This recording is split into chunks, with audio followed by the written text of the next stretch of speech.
నేను పెళ్లికి సంబంధించి ఒక్క మాట చెబుతానండి. ఎందుకంటే చాలా ఉన్నాయి. అది చిన్న విషయం కాదు. వేదమంత్రం ఒకటి చెబుతుంది. సఖా సప్తపదా భవ. ఎంత గొప్ప మాటో చూడండి. అంటే ఒకరితో కలిసి 7 అడుగులు వేస్తే ఆ వ్యక్తి మనకు మిత్రుడవుతాడు. సఖా అన్నారు. అంటే 7 అడుగులు ఎందుకు వేస్తారు అని అంటే మైత్రి ఏర్పడుతుంది. సతీ సావిత్రి అని ఒక ఆవిడ ఉంటుంది మహాభారతంలో. ఎంత మహా విద్వాంసురాలంటే ఆవిడ. మన వాళ్ళు అంటూ ఉంటారు స్త్రీలకు ప్రాచీన కాలంలో విద్య చెప్పలేదని, వాళ్ళని వంటింటి కుందేళ్లు చేశారని. ఎంత అబద్ధం అండి. రత్నాలు ఎన్నో ఉంటాయి, కానీ నాణ్యమైన రత్నం అతి తక్కువ ధరకే లభించే ఏకైక సంస్థ 6JVR. సౌత్ ఇండియాలోనే ద బెస్ట్ 6JVR. యమధర్మరాజుతో ఈవిడ శాస్త్రవాదం చేయగలిగింది. శాస్త్రవాదం, ఫైటింగ్ అంటే ఏదో మళ్ళీ ఉట్టి వాగ్వాదం కాదు, శాస్త్రవాదం చేస్తుంది. యముడిని ఈవిడ అడుగుతూ ఉంటుంది, నా భర్తను అప్పుడే తీసుకెళ్ళొద్దు, దయచేసి ఉండు. ఆయన ఆగడు, తీసుకుని వెళ్ళిపోతూ ఉంటాడు. యముడితో కలిసి ఈవిడ వెళుతూ ఉంటుంది. కొంత దూరం వెళ్ళేసరికి 7 అడుగులు అయిపోతాయి. అప్పుడు యముడితో అంటుంది, సఖా సప్తపదా భవ అని వేదం చెబుతోంది, 7 అడుగులు కలిసి వేస్తే మైత్రి ఏర్పడుతుంది అని. నీతో నాకు ఏర్పడినటువంటి మైత్రి చేత నేను నిన్ను ఈ వరం అడుగుతూ ఉన్నాను. ఒక మిత్రుడికి వరం ఇవ్వడం అనేది లోకంలో సాధారణమే కదా. నా భర్త యొక్క ఆయుస్సును నాకు మళ్ళీ వరంగా ఇచ్చేసేయని అడుగుతుంది. 7 అడుగులు ఇందుకే వేస్తారండి, అంటే భర్తతో మైత్రి ఏర్పడాలి అనేటటువంటి ఉద్దేశం. ఇంకొక సందర్భంలో ఏం చెప్తారంటే, భర్తకు మొట్టమొదటి మిత్రుడు, మిత్రురాలు, స్నేహితురాలు అంటే సంస్కృతంలో మిత్రం అనే పదం వాడతారండి. అందుకే మనకి తెలుగులో ఇది స్త్రీలింగం పుల్లింగం వాడాల్సి వస్తుంది. మిత్రం అనేది ఇద్దరికి కూడా వచ్చేస్తుంది.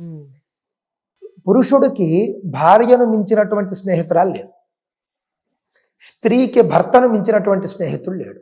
వీళ్ళిద్దరూ అద్భుతమైనటువంటి మిత్రులు అండి. ఇలాంటి మంత్రాలు చాలా ఉంటాయండి. అందులోని మనకి వివాహ సంస్కారంలో మీరు చెప్పిన విధంగా వివాహంలో చెప్పేటటువంటి ప్రతి మంత్రానికి అర్థం తెలుసుకుంటే, ఘట్టాలు ఉన్నాయి కదండి అందులో, అన్నీ ఉన్నాయి. ఘట్టానికి ఒక అర్థం ఉంది. ప్రతి ఘట్టానికి మనం గంటల కొద్దీ చెప్పుకోగలం. అవును అవును అంత అద్భుతంగా ఉంటుంది. అవును. ఎక్కడో ఎందుకు ఉపనయనం అనే ఒక చిన్న టాపిక్ లోనే మనకి టైం సరిపోవట్లేదు ఇప్పుడు. అంతేనండి. ఎందుకంటే ఇప్పుడు పంచసిగలు అని అన్నారు. పంచసిగలు అసలు ఎందుకు పెడతారు అనేది మనం చెప్పామంటే అది చాలాసేపు పడుతుంది. ఆ విధంగా మన సంస్కృతి అంత గొప్పదండి. ఇవన్నీ తెలుసుకుంటే ఎంత గొప్ప సంస్కృతిలో మనం పుట్టామో అర్థమవుతుంది. నిజం. అది తెలుసుకోలేక అజ్ఞానం బాగా పెరిగిపోయి మ్లేచ్ఛ ధర్మాలు, పాశ్చాత్య సంస్కృతికి బాగా అలవాటు పడిపోయి పూర్తిగా నాగరిక జీవితం నుండి అనాగరిక జీవితంలోకి వెళ్ళిపోతూ అదే అసలైన నాగరిక జీవితము అని భ్రమపడుతూ, అంటే ఏదో మామూలు తోలుబొమ్మను చూసి నిజమైనటువంటి వ్యక్తి ఉన్నాడు అని భ్రమపడ్డట్టుగా తెర వెనుక తోలుబొమ్మలాట అని చెప్పి వేస్తూ ఉంటారు. ఆడుతూ ఉంటే అసలైనటువంటి మనిషి ఉన్నట్లుగా మనం భావిస్తే భ్రమ కదండి. అదే విధంగా పాశ్చాత్య సంస్కృతి వలలో పడి మనం చాలా కోల్పోతూ ఉన్నాము. అదంతా కూడా మళ్ళీ ఈ కాలంలో ఏమైనా వృద్ధి చెందుతుందేమో చూద్దామండి. అద్భుతం. కానీ ఎంత సంతోషంగా ఉందంటే, తెలియని ఒక విషయాన్ని ప్రజలందరికీ తెలియచేయడం అనేది మీ ద్వారా మహదానందంగా ఉంది.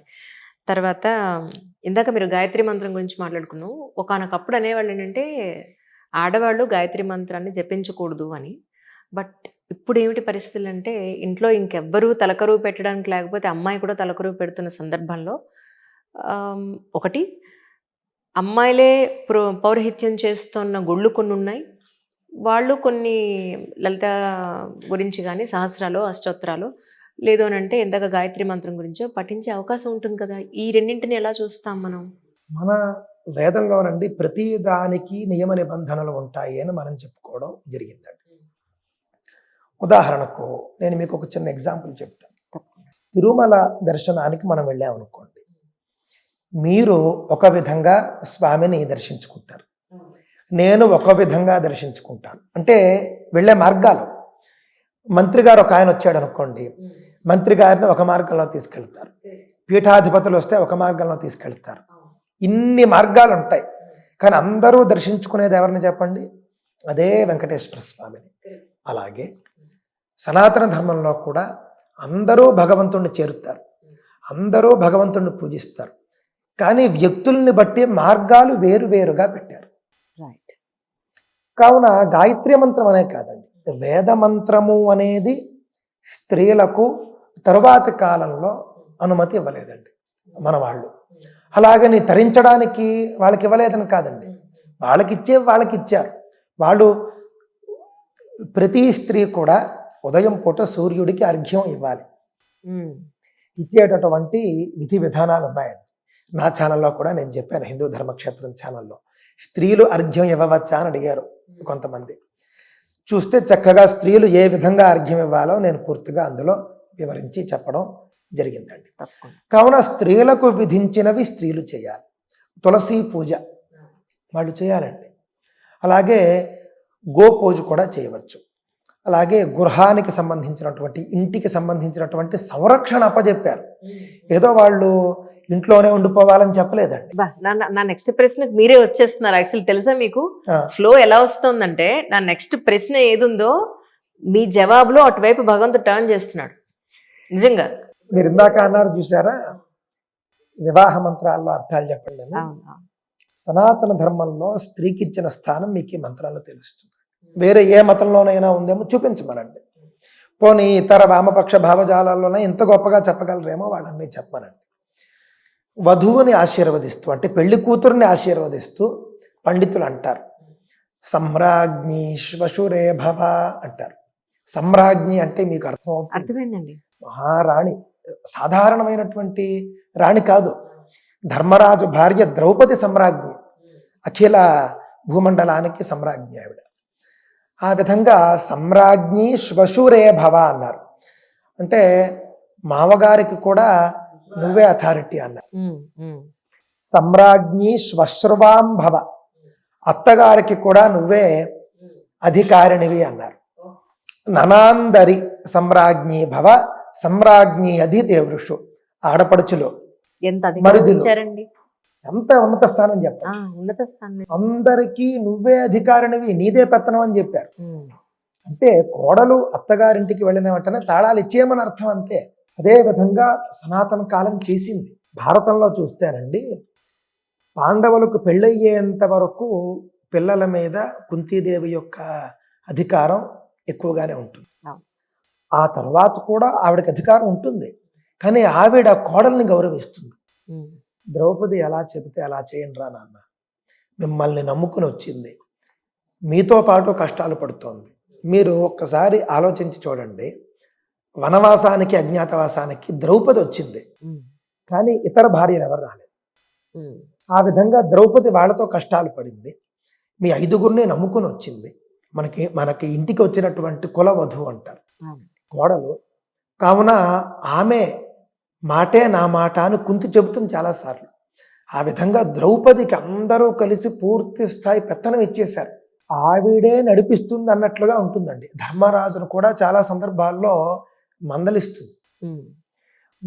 నువ్వు వెళుతూ ఉన్నటువంటి ఈ వ్యూహం సరైనది కాదయ్యా అని చెబుతుంది. ఇది నీ స్ట్రాటజీ వర్కౌట్ కాదని చెబుతుంది. మంత్రిలాగా చాలా అంతకంటే ఎక్కువ మాట్లాడు. ఆవిడ మాటని వీళ్ళందరూ గౌరవిస్తారు. పైగా ఒక్కొక్క చోట పరుషంగా మాట్లాడుతుంది. అదే మీరు ఇతర మతాలకి సంబంధించి చూశారనుకోండి, ఇంకా అసలు స్త్రీ పరుషంగా మాట్లాడడమే, భార్య పరుషంగా మాట్లాడడమే. ధర్మరాజును పరుష పదజాలంతో మాట్లాడుతుంది, భీముడితో పరుషంగా మాట్లాడుతుంది. అంటే సందర్భం అలాంటి. కావున మన సంస్కృతిలో స్త్రీకి అంతటి సమున్నతమైన స్థానం ఇచ్చారు. మహారాణి సమ్రాజ్ఞి అనే పదాన్ని వాడడం ద్వారా పెత్తనము అధికారము ఎంత ఇచ్చారో బాధ్యత కూడా అంతే ఇస్తున్నారు. ఒక రాణి ప్రజలను ఏ విధంగా కన్నబిడ్డల వలె చూసుకుంటుందో, శరత్కాల సూర్యుని వలె అంటారు. శరదృతువులో మనం చూస్తే ఆశ్వయుజము కార్తీక మాసాల్లో ఎండ ఉంటుందండి. ఆ ఎండ ఉంటుంది, కానీ మీకు దాని వల్ల దుఃఖం ఉండదు. అదే మీరు సమ్మర్ అంటాం మనం, అప్పుడు ఎండ ఎలా ఉంటుంది, మండిపోతుంది. కానీ శరదృతువులో అలా ఉండదటండి. శరదృతువులో ఎండ ఉంటుంది, కాంతినిస్తుంది, వెలుగునిస్తుంది, కానీ మనలను బాధ పెట్టదు. అదే విధంగా రాణి ప్రజలను చూసుకోవాలి. అదే విధంగా రాజులు ప్రజల నుండి పన్నులు వసూలు చేయాలి అని కూడా ఉంటుంది. అంటే శరత్కాల సూర్యుడు వలె స్వీకరించాలి అంతేకాని పీడించకూడదు అని. ఆ విధంగా ఇంటి కోడలు వీళ్ళందరినీ కూడా రాణిలాగా చూసుకోవాలి అంటే పెత్తనంతో పాటుగా బాధ్యతనిచ్చారు. అంత కన్నబిడ్డల వలె చూసుకోమని. ఇంకో మాట ఉంటుందండి, దిశాస్యాం పుత్రానా దేహి పతిమేకాదశం కృధి. ఋగ్వేదం చెబుతుంది మాట. ఓ పెళ్లి కూతురా, నువ్వు 10 మంది సంతానాన్ని కను. అంటే వేదం ఎంతమంది సంతానాన్ని కనమని చెప్పింది అంటే 10 మందిని. 10 మంది సంతానాన్ని కను. పతిమేకాదశం కృధి, నీ భర్త నీకు 11వ బిడ్డ వంటి వాడు, అలా నువ్వు లాలించు అని వేదం చెబుతుందండి. ఈ విధంగా అసలు ఏ సంస్కృతిలో ఉంది, ఏ మతంలో ఉంది చెప్పండి? కావున ఎవరికి ఇవ్వవలసినటువంటి గౌరవం వాళ్ళకి ఇచ్చారు. ఇంకో మాట చెప్తా, మీరు వేదమంత్రం గాయత్రి మంత్రం అన్నారు. మగవాడు ఉపనయనం చేసిన తరువాత మాత్రమే పూజార్హుడు గౌరవార్హుడు అవుతాడు. ఉపనయనం కానటువంటి బ్రాహ్మణ పిల్లలను కూడా మామూలుగా చూస్తారు. ఏమాత్రము ఏదో ప్రత్యేకంగా చూడడమో దండం ఏమీ ఉండవు. ఉపనయనంతోనే పూజ్యత్వం వస్తుంది వాడికి. కానీ స్త్రీకి అలా కాదండి. మన సంస్కృతిలో స్త్రీ జన్మతః పూజ్యురాలు. స్త్రీగా పుట్టినందుకే పూజ్యురాలు అయిపోతుంది. అందుకే కదండి కుమారి పూజలో 1 సంవత్సరం నిండితే చాలు కుమారి పూజ చేయాలి. 1వ ఏట అయితే కుమారి అని, 2వ ఏట మరొక పేరు, ఈ విధంగా 10వ ఏడు వచ్చేంత వరకు 10 పేర్లు ఉంటాయి. ఏ సంస్కారము అక్కర్లేదు. ఉపనయనంతో వీడిని సంస్కరించాలి, రిఫైన్ చేయాలి. ఏ రిఫైనింగ్ కూడా అవసరం లేనటువంటి ఆవిడ స్త్రీ. అందువల్ల జన్మతః పూజ్యురాలు అన్నారు. కాకపోతే ఎవరికి ఏది ఇవ్వాలో వాళ్ళకి ఆ మార్గం ఇచ్చారు. వేదమంత్రం అనేటటువంటిది ఏమైనా మరి సృష్టి ఆదిలో స్త్రీలు కూడా పఠించినట్లుగా మనకు కనిపిస్తోంది. ఋగ్వేదంలోనండి కొంతమంది స్త్రీ ఋషికలు ఉంటారు. చాలా ఆశ్చర్యం, చాలా మందికి తెలియదు. ఋషులు అని మనం ఎప్పుడూ కూడా గడ్డాలుండి మగవాళ్ళని చూస్తుంటాం. మనం ఋగ్వేదంలో స్త్రీ ఋషులు ఉన్నారు. ఋషిక అంటారు వాళ్ళని. ఉన్నాయండి పేర్లు. అవునండి. అందులో ముఖ్యంగా దేవీ సూక్తం అని గొప్ప సూక్తం ఉందండి. చండీ హోమంలో దేవీ సూక్తంతోనే హోమం పూర్తవుతుంది. ఈ దేవీ సూక్తాన్ని దర్శించింది ఒక స్త్రీ ఋషిక. ఈ దేవీ సూక్తాన్ని అందించింది ఆవిడే. ఆవిడ పేరు వాక్ అని ఆవిడ పేరు.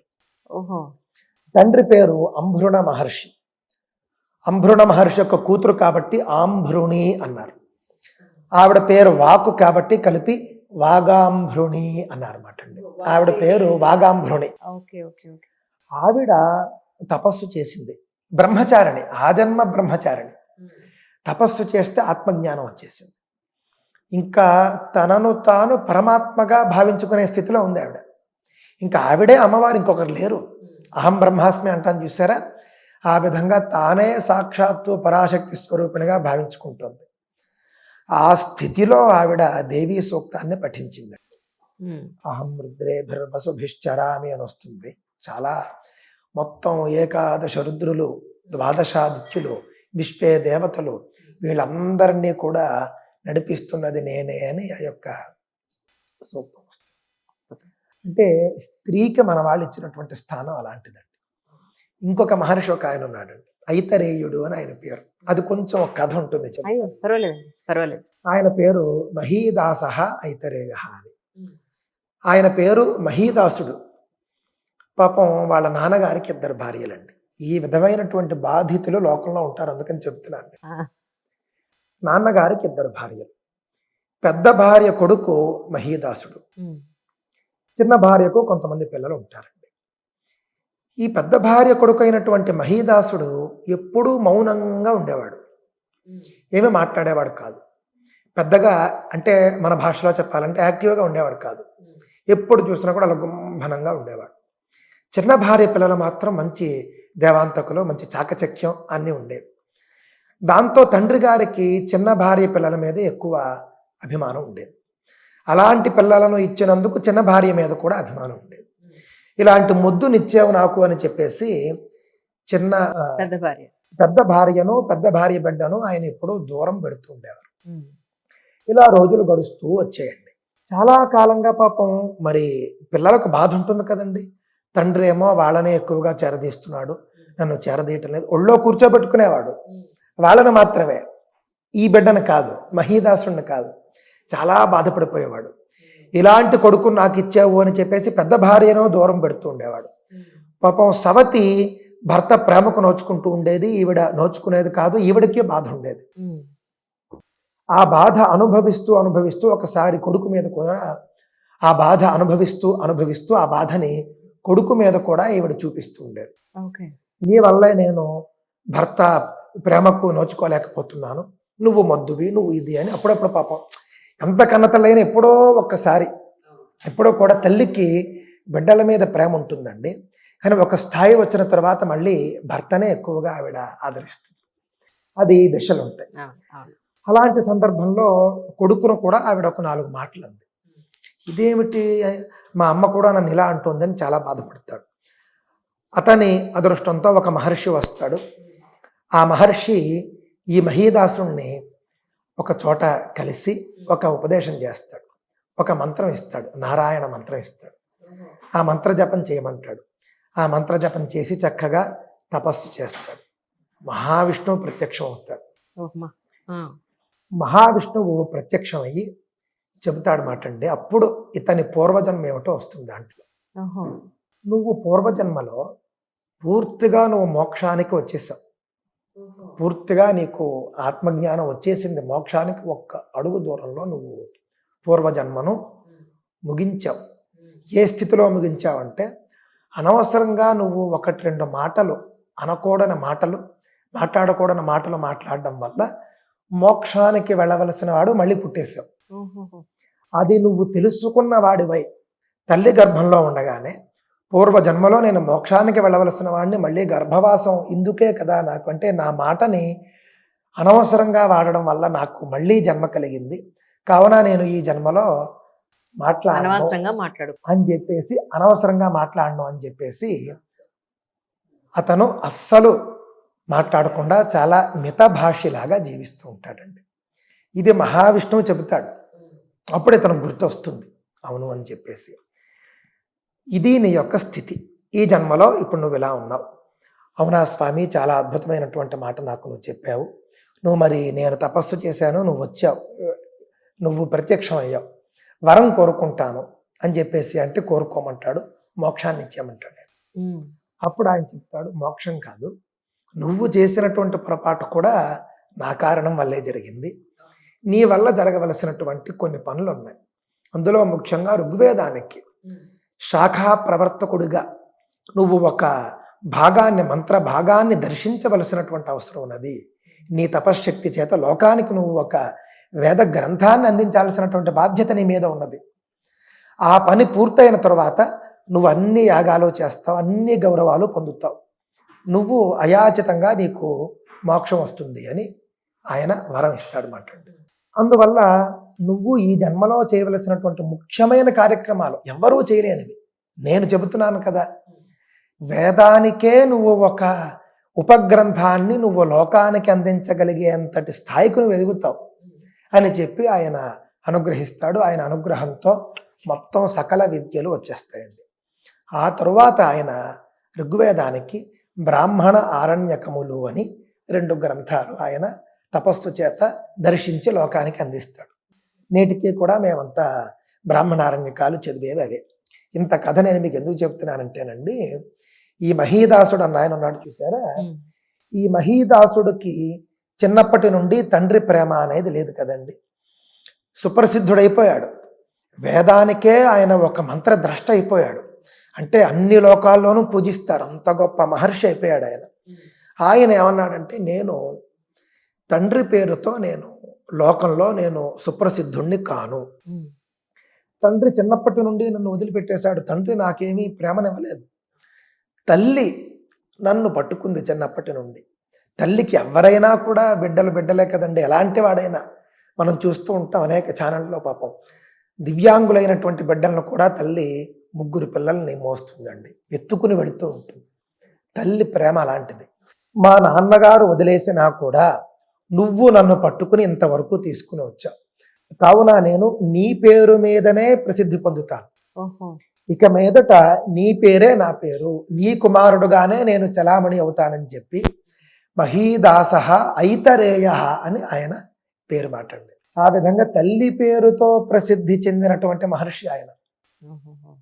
అంటే వేద ఋషులే తల్లి పేరుతో ఒక మహర్షి ప్రసిద్ధి చెందడం చూడండి. చాలా మహర్షులు ఋగ్వేద సంహితలో మీరు చూస్తేనండి, చాలా మంది మహర్షులు తండ్రి పేరుతో ప్రసిద్ధులై ఉంటారు. కాశ్యప అని మనం అంటాం. అదేవిధంగా అంటే మారీచ కాశ్యప అంటాం, అంటే కశ్యపుడు కుమారుడు అని చెప్పేసి. ఈ విధంగా వైశ్వామిత్ర, మధుచ్ఛంద వైశ్వామిత్ర అంటాం, విశ్వామిత్రుడు కుమారుడు. అంజనీ పుత్రుడని మళ్ళీ ఆంజనేయుడు అని మనం అంటాం. ఈ విధంగా తల్లి పేరుతో ప్రసిద్ధి పొందినటువంటి వాళ్ళలో అతి ముఖ్యుడు ఐతరేయుడు. అంతేకాని తల్లి పేరుతో ప్రసిద్ధి చెందడం ఏమిటి అని చెప్పేసి ఎవరు అనలేదండి. మహావిష్ణువే ఒప్పుకున్నాడు, వీళ్ళెవరు. కావున సనాతన ధర్మంలో స్త్రీలకు ఇచ్చినటువంటి స్థానం ఎవరికీ ఇవ్వలేదు. కొన్ని కొన్ని మార్గాంతరాలు, నువ్వు ఈ మార్గంలో వెళ్ళు, నువ్వు ఈ మార్గంలో వెళ్ళు అని చెప్పడం జరిగిందండి. భర్తే గురువు అన్నారు భార్యకి. భార్య భర్త వద్ద బ్రహ్మజ్ఞానాన్ని పొందవచ్చు. మరి మనం చూసుకుంటే యాజ్ఞవల్క్య మహర్షి, గార్గ్య మైత్రేయి అని ఉంటారు భార్యలు. గార్గ్య అనేటటువంటి ఆవిడ బ్రహ్మజ్ఞానం కోసమే పెళ్లి చేసుకుంటుంది. అంటే ఏమిటంటే స్త్రీలకు బ్రహ్మజ్ఞానం భర్త మాత్రమే ఉపదేశించాలనేటటువంటి నియమం ఉండడంతో అప్పటికే యాజ్ఞవల్క్యుడికి ఒక భార్య ఉంటుంది. ఈవిడ వెళ్ళి బ్రహ్మజ్ఞానాన్ని ఉపదేశించండి అని అడుగుతుంది. భర్త స్త్రీలలో భార్యకు తప్ప ఇంకెవరికి బ్రహ్మజ్ఞానాన్ని ఉపదేశించకూడదు, కావున నేను నీకు ఉపదేశించలేను అంటాడు ఆయన. అలా అయితే పెళ్లి చేసుకుని ఉపదేశించండి అంటుంది ఆవిడ. ఆవిడకి బ్రహ్మజ్ఞానం కావాలి, ఈ పెళ్ళి ఇవన్నీ చిన్న విషయాలు. అవునా, అయితే నాకేం అభ్యంతరం లేదు, వెళ్ళి నా భార్యను అడుగు, ఆవిడ ఒప్పుకుంటే నేను చేసుకుంటాను అని అంటాడు. ఆవిడకప్ప చెప్పాడు. అంతే కదండి. మరి లేదు నాకు అధికారం ఉంది చేసుకుంటాను అనలేదు ఆయన. మన వాళ్ళ యొక్క గొప్పదనం అది. యాజ్ఞవల్క్య మహర్షి అంటే శుక్ల యజుర్వేద ప్రవర్తకుడు ఆయన. ఒక వేదాన్ని లోకానికి అందించాడు ఏకంగా. శుక్ల యజుర్వేదం అంటారు, అంత గొప్ప మహర్షి ఆయన. ఆ మాట అనగానే ఈవిడ భార్య దగ్గరికి వెళుతుంది, విషయం చెబుతుంది. చెప్పిన వెంటనే నువ్వు నాకు సవతిగా వస్తావా అని చెప్పేసి ఏం మాట్లాడలేదు ఆవిడ. ఈవిడ చాలా స్పష్టంగా నీ భర్తతో నాకు బ్రహ్మజ్ఞానం వరకే పని, బ్రహ్మజ్ఞానం పొందిన వెంటనే నేను వెళ్ళిపోతాను అని చెప్తుంది ఆవిడ. అంతే కదా, నేను అనుమతిస్తున్నానంటుంది. పెళ్లి చేసుకుని బ్రహ్మజ్ఞానాన్ని పొంది వెళ్ళిపోతుంది ఆవిడ. ఆవిడ బ్రహ్మవాదిని, మహాతపస్విని. ఈ విధంగా మనం చూసుకుంటేనండి సనాతన ధర్మంలో స్త్రీలకు ఇచ్చినటువంటి స్థానం వీళ్ళు విమర్శించినట్లుగా ఉండదండి, చాలా గొప్పగా ఉంటుంది. గాయత్రీ మంత్రము, వేద మంత్రాలు అంటే వేద మంత్రం మాత్రం పఠించవద్దని చెప్పారు. ఇతర స్తోత్రాలు అవన్నీ కూడా చక్కగా వాళ్లకు విధించిన మార్గాల్లో వాళ్ళు అన్నీ చేయవచ్చండి. బ్రహ్మ ముహూర్తంలో గనుక మనం ఏదైనా పని మొదలు పెడితే దానికి ముహూర్తంతో సంబంధం లేదు.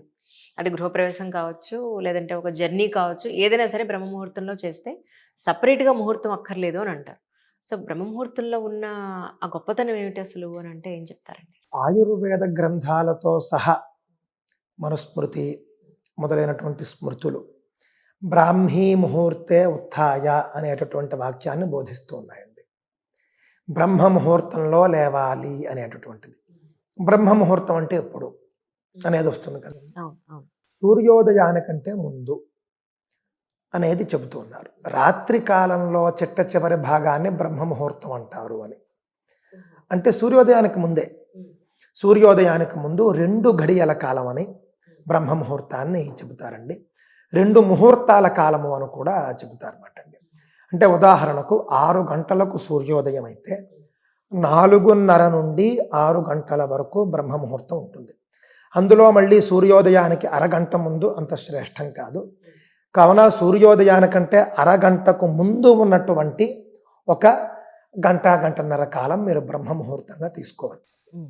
అంటే సూర్యోదయం 6 గంటలకు అయితే కనుక ఇంచుమించుగా 4:15, 4:30 నుండి 5:30 వరకు మనం బ్రహ్మ ముహూర్తంగా తీసుకోవాలి. సర్వశ్రేష్టమైనటువంటి ముహూర్తం. మీకు పర్యావరణంలో కూడా మనం చూసుకుంటే స్వచ్ఛమైనటువంటి ఆక్సిజన్ ఉంటుందండి, చాలా స్వచ్ఛంగా ఉంటుంది. మీకు పైగానండి ఆ యొక్క కాలం మనకంటే పశుపక్షాదులకు ఎక్కువ తెలుసు. ఆ సమయంలోనే పక్షులు అలా లేచి కిలకిలా రావాలో మనకి వినిపిస్తుంది. Correct, correct. అదేవిధంగా కోడి మొదలైనటువంటి జీవులు, ఆవు, ఇవన్నీ చైతన్యం అయిపోతాయి, యాక్టివ్ అయిపోతాయి. ఈ జీవులన్నీ కూడా దాని పేరే బ్రహ్మ ముహూర్తం అండి.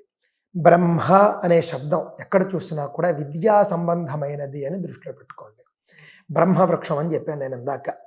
అంటే మేధ, శ్రద్ధ, మేధాశక్తినిచ్చేది, శ్రద్ధనిచ్చేది, చైతన్యాన్ని ఇచ్చేది. ఈ విధంగా మనం చూసుకున్నప్పుడు బ్రహ్మ ముహూర్తం కూడా మనకు మేధాశక్తిని పెంచడానికి మనకు చాలా బాగా ఉపయోగపడుతుంది. బ్రహ్మ ముహూర్తంలో మనం పీల్చుకునేటటువంటి ఆక్సిజన్ కూడా మనకు చాలా మంచి ప్యూర్ ఆక్సిజన్ వస్తుంది అని కొన్ని పరిశోధనలు చెబుతున్నాయండి. అలాగే బ్రహ్మ ముహూర్తంలో వర్జ్య దుర్ముహూర్తాలు, రాహుకాలాలు ఉండవు. ఇది అసలైనటువంటి రహస్యం అండి. మీకు రాహుకాలమైన, వర్జ్యమైన, దుర్ముహూర్తమైన సాధారణంగా మీకు పగలు రాత్రి ప్రారంభం వరకే ఉంటాయండి. బ్రహ్మ ముహూర్తంలో ఉండవు. కావున బ్రహ్మ ముహూర్తం అనేది సర్వశ్రేష్టమైనటువంటి ముహూర్తంగా పెట్టడం జరిగిందండి. బ్రహ్మ ముహూర్తానికి సంబంధించి చాలా కథలు మనకు ఉంటాయి. కుక్కుటేశ్వర స్వామి అని పిఠాపురంలో ఉంటుంది, ఆయన కథ. ఈ విధంగా మనకు బ్రహ్మ ముహూర్తం అంత శ్రేష్టమైనది. బ్రహ్మ ముహూర్తంలో చేసేటటువంటి పనులు చాలా పాజిటివ్గా పూర్తవుతాయి, చాలా సానుకూలంగా పూర్తవుతాయి. నేను చాలా మంది ఇళ్లలో చూశాను ఇది. ఎన్నాళ్ల పాటు మా అమ్మగారు, మా అమ్మమ్మ, నేను, ఇంతమంది మనసులో ఉండిపోయిన ప్రశ్న.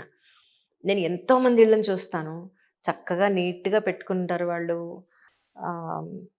అంటారు చాలా నీట్గా పిల్లల్ని, అన్నింటినీ చాలా నీట్గా చూసుకుంటారు, వాళ్ళ దగ్గర డబ్బులు ఉండవు.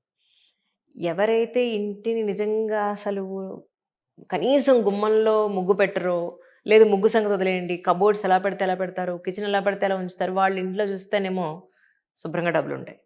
మా అమ్మ అంటూ ఉండేది, మొత్తం క్లీన్ చేసేకి లక్ష్మీదేవి వెళ్ళిపోతుంది అంటూ. సో ఇదేమిటి అసలు, చక్కగా లక్ష్మీదేవి ఉండాలంటే నీట్గా ఉండాలంటారు, బట్ నీట్గా ఉన్న ఇళ్లలో చాలామంది ఇళ్లలో డబ్బు లేనిది నేను చూశాను. దీన్ని ఎలా చూడాలి నేను? ఉదాహరణకండి, ఐశ్వర్యం అంటే డబ్బు మాత్రమే కాదు, ఇది మనం దృష్టిలో పెట్టుకోవాలి. అష్టైశ్వర్యాలు అంటాం. కోట్ల ఆస్తి మీ దగ్గర ఉంది, మీకు సంతోషం లేదు, ఉపయోగం ఏమిటి చెప్పండి? కరెక్ట్. మనశ్శాంతి లేదు, సంతోషం లేదు. అంటే మన దగ్గర కరెన్సీ ఉంటేనే ఐశ్వర్యం అని మనం భావిస్తున్నాం. ఇది మొట్టమొదట తప్పండి. రైట్. ఒక పూరి గుడిసెలో జీవించేటటువంటి వ్యక్తి, రోజు కూలీతో జీవించేటటువంటి వ్యక్తి చాలా సంతోషంగా ఉండడం చూసాం మనం. అంటే నా దృష్టిలో ఐశ్వర్యం అంటే సంతోషం, ఐశ్వర్యం అంటే మనశ్శాంతి. కావున కరెన్సీ ఉంటేనే లక్ష్మీ అనుగ్రహం ఉంది అని మనం భావించకూడదండి. మన ముఖంలో కనుక మనస్సు నుండి వచ్చేటటువంటి చిరునవ్వు కనుక ఉంటే లక్ష్మి మనతో ఉన్నట్టు లెక్క. అద్భుతం. ఆరోగ్యం ఉంటే లక్ష్మి మనతో ఉన్నట్టు లెక్క. ఆనందం ఉంటే లక్ష్మి మనతో ఉన్నట్టు లెక్క. సుఖంగా నిద్ర పడితే లక్ష్మి మనతో ఉన్నట్టు లెక్క. బంధాలు, బిడ్డలో లేకపోతే తల్లి, తండ్రి, భార్య, భర్త, చక్కగా అందరూ కూడా ఒకరి మీద ఒకరు ప్రేమ కురిపించుకుంటూ ఉంటే ఐశ్వర్యం ఉన్నట్టు లెక్క. నిజంగానండి డబ్బే మనకు జీవితానికి ముఖ్యము అని అంటే కనుక డబ్బున్న వాళ్ళందరూ చాలా సంతోషంగా ఉండాలి. డబ్బున్న వాళ్లకు మృత్యు ఉండకూడదు, డబ్బున్న వాళ్లకు అనారోగ్యం ఉండకూడదు. ప్రపంచంలో డబ్బు కంటే విలువైనవి చాలా ఉన్నాయి కదండి. కావున మొట్టమొదటిగా నేను చెప్పేది ఏంటంటే ఐశ్వర్యాన్ని డబ్బుకి పరిమితం చేయకండి, మొట్టమొదటి విషయం. ఇక రెండవది, రోజు లక్ష్మీ పూజ చేస్తారు, రోజు ఇల్లంతా శుభ్రం చేసేస్తారు, అన్నీ పాటిస్తారు, డబ్బు లేదు. వాళ్ళు చూస్తే ఏమీ చేయరు, వాళ్ళ దగ్గర డబ్బు ఉంది. దీనికి ఏమిటి కారణం? ఉదాహరణకండి, మీ అకౌంట్లో 1 కోటి రూపాయలు ఉన్నాయి, నా అకౌంట్లోనేమో 1,00,000 రూపాయలు ఉన్నాయి. నేనేం చేస్తున్నానంటే రోజు నేను కష్టపడి మళ్ళీ సంపాదించుకుంటున్నాను. నా అకౌంట్లో 1,00,000 రూపాయలు ఉన్నా నేను రోజు 1,000, 2,000 సంపాదించుకుంటున్నాను, అకౌంట్లో వేసుకుంటున్నాను. దానివల్ల అకౌంట్లో ఉన్న డబ్బుని ఖర్చు పెడుతున్నాను, కొత్త డబ్బును దాంట్లో వేస్తున్నాను నేను. కానీ మీరేం చేస్తున్నారంటే మీ అకౌంట్లో 1 కోటి రూపాయలు ఉన్నాయి, మీరు ఖర్చు పెడుతున్నారు కానీ మీరు కొత్త డబ్బును దాంట్లో వేయటం లేదు. ఎవరి అకౌంట్ తొందరగా ఖాళీ అవుతుందండి? 1 కోటి రూపాయలు ఉన్న వాడి అకౌంటే ఖాళీ అవుతుంది. అంటే డబ్బు ఉన్నటువంటి వాళ్ళు ఎవరెవరైతే వాళ్ళు ఏమీ చేయకపోయినా వాళ్ళ వద్ద ఉన్నాయి అని అంటే వాళ్ళు కొంతకాలం వరకు వాళ్ళకు ఉంటుందండి. వాళ్ళు పూర్వజన్మలో వాళ్ళు చేసుకున్నటువంటి కొంత కర్మ ఈ జన్మలో వాళ్ళు ఏమీ చేయకపోయినా కూడా కొంతకాలం వరకు వాళ్లకు డబ్బునిస్తుంది. అంటే వాళ్ళ అకౌంట్లో ఆ యొక్క పుణ్యకర్మ ఉంది కొంత. చాలా ఉంది. వాళ్ళు పూర్వజన్మలో ఎంత చేశారో తెలియదు. చాలా అసలు ఎంత ఉంది. అది ఖర్చు అయ్యేంత వరకు వాళ్ళు ఏ పూజ చేయకపోయినా ఏ ఆచారమో పాటించకపోయినా వాళ్ళ వద్ద డబ్బు ఉంటుంది. ఎన్నాళ్ళ నుంచో ఎంతమంది మనసులోనో ఉన్నది ఈ రోజు నాకు సమాధానం దొరికింది. అదే ఒకవేళ అండి మనలాంటి వాళ్ళు చాలా మంది ఎంత చేస్తున్నా కూడా రావటం లేదనుకుంటారు. వీళ్ళ అకౌంట్ మైనస్ బ్యాలెన్స్లో ఉంది. వీళ్ళు సంపాదించుకుంటున్న పుణ్యం ఆ మైనస్. ఉదాహరణకండి బ్యాంక్ అకౌంట్లో మినిమం బ్యాలెన్స్ మెయింటైన్ చేయకపోతే మైనస్ బ్యాలెన్స్లోకి వెళ్తుంది. మైనస్ బ్యాలెన్స్ అలా అవ్వగా మీరు ఒక 1000 రూపాయలు ఇస్తే మొత్తం ఖాళీ అయిపోతుంది. అంతే కదండి. కావున వీళ్ళంతా కూడా ఆ రకమైనటువంటి వాళ్ళు. పాపం వీళ్ళ అకౌంట్లో పుణ్యం బ్యాలెన్స్ లేదు. వీళ్ళు సంపాదించుకుంటున్నది వీళ్ళ గత జన్మల్లోనో ఈ జన్మలో చిన్నప్పుడో వీళ్ళు చేసినటువంటి పాపకర్మల్ని కడగడానికే అయిపోతుంది. అలాగని చేయడం మానకూడదండి. మీరు అలా చేస్తూ చేస్తూ చేస్తూ చేస్తూ ఉంటే, ఉదాహరణకి ఒక ఇల్లు ఉంది. ఇప్పుడు మీ స్టూడియో ఉందండి. రోజు తుడుస్తారు, రోజు తడిగుడ్డు పెడతారు. ఎంత నీట్గా ఉందో చూడండి.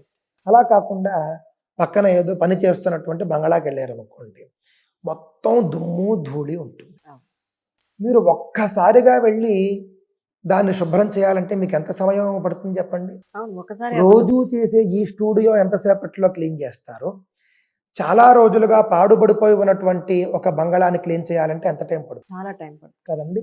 కావున ఈ విధంగా రోజు పుణ్యం చేసుకునేటటువంటి వాళ్లకు ఫలితం రావడం అనేటటువంటిది ఒకానొక సందర్భం తర్వాత అయినా వస్తుంది. అలా కాకుండా ఉన్నదంతా ఖర్చు పెట్టుకుంటూ వెళ్ళిపోయారు అనుకోండి, అందులో పాడుబడ్డట్టు ఒక దుమ్ము ధూళి చేరిపోయి ఉంటుంది. ఆ తర్వాత వాళ్ళు శుభ్రం చేసుకోవాలంటే చాలా కష్టపడాలి. అద్భుతం. అవునా? వీళ్లకు డబ్బు వచ్చినా రాకపోయినా వీళ్ళు కర్మ చేసుకుంటూ వెళ్ళిపోవాలి. వీళ్ళు ఇంటిని రోజు శుభ్రం చేసుకుంటూ వెళ్ళిపోవాలి. లేకపోతే పేరుకుపోతుంది, దుమ్ము ధూళి పేరుకుపోతుంది. అప్పుడు ఒక్కసారిగా చేయడం మీ వల్ల కాదు. వాళ్ళంటే కనుక వాళ్ళు ఏమిటి ఇప్పుడు బాగానే ఉంది కదా అని ఎంజాయ్ చేస్తూ ఉంటారు. ఒక్కసారి వాళ్లకు ఆ కర్మక్షేమి అకౌంట్ ఖాళీ అయిపోయిందంటే ఇంక ఎవ్వరూ వాళ్ళని లేపలేరండి. ఇది కేవలం కర్మ సిద్ధాంతాన్ని దృష్టిలో పెట్టుకుంటే మనకు అర్థమవుతుంది.